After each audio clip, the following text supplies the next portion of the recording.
गांव के पास एक पुरानी हवेली थी जो बरसों से वीरान पड़ी थी, लेकिन कोई भी ये नहीं जानता था कि वहाँ छिपा रहस्य क्या है।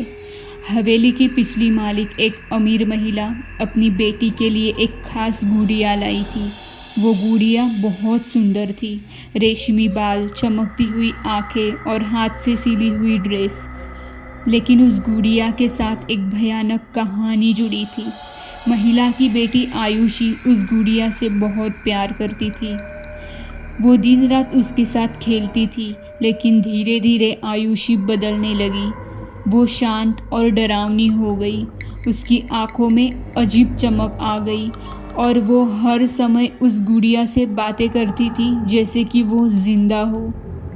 एक रात घर में एक भयानक चीख गूंजी। जब परिवार वाले आयुषी के कमरे में पहुंचे तो उन्होंने देखा कि वो बिस्तर पर नहीं थी।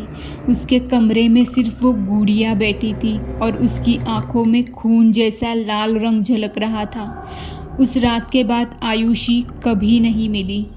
कई साल बाद गांव के 3 दोस्त रोहन, समीर और अनीता हिम्मत जुटाकर उस हवेली को देखने गए।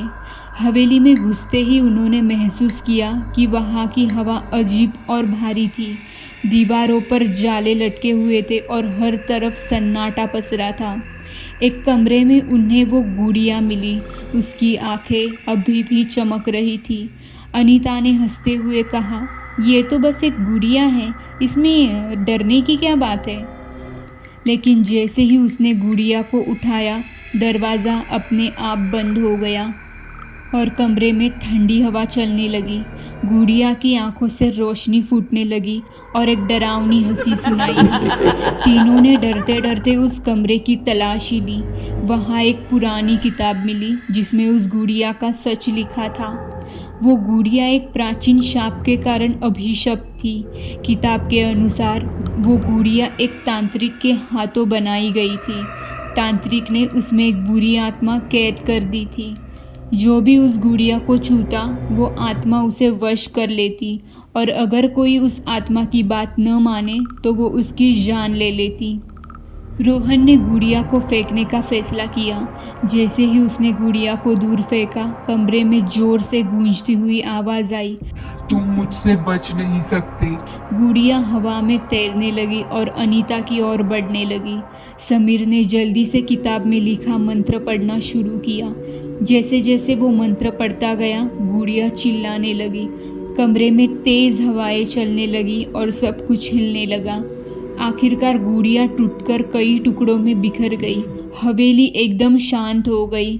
तीनों दोस्त जान बचाकर वहां से भागे, लेकिन जब वो गांव पहुंचे तो उनके घर के दरवाजे पर एक और गुड़िया रखी थी।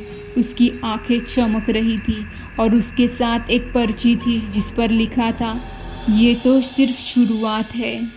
तो दोस्तों, नेक्स्ट पार्ट के लिए कमेंट ज़रूर करना और चैनल को सब्सक्राइब करना।